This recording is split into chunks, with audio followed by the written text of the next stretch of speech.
మిత్రులందరికీ నమస్కారం. మిత్రులారా, మనం మాట్లాడుకుంటూ ఉంటాం.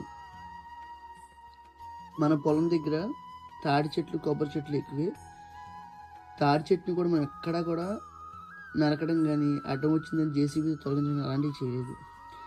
మనం వేసవికాలం ముంజికాయలు అయిపోయిన తర్వాత పండిన తాటికాయలు ఏవైతే ఉంటాయో అవన్నీ కూడా రాలిపోయిన తర్వాత నేచురల్‌గా చెట్టు నుంచి రాలిపోయిన తర్వాత మనం ఆటినన్నీ పోగు చేసుకొని తేగలేయడం కూడా మన గతంలో మనం చూపించుకోవడం జరిగింది. అలాగే ఈ రోజున మన దగ్గర తేగలు మొన్న నేను చెట్టు కింద కూర్చొని తేగలు తింటూ ఒక వీడియో చేస్తే, ఆ వీడియో చూసి చాలామంది మిత్రులు మనకు పర్సనల్‌గా ఫోన్లు చేసి మాకు తేగలు పంపిస్తారా అని అడగడం. ఈ మొత్తం కూడా 73, 72 తేగలండి. ఇవి ఒక ఇద్దరికి పంపించాలి. కలమయ్య కూడా ఎవరైతే శ్రమించి ఉన్నారో వాళ్ళని పిలిచి వాళ్ళని ఈ తేగలు తీయమని మీ అందరికీ ఇచ్చి ఏర్పాటు చేస్తాను.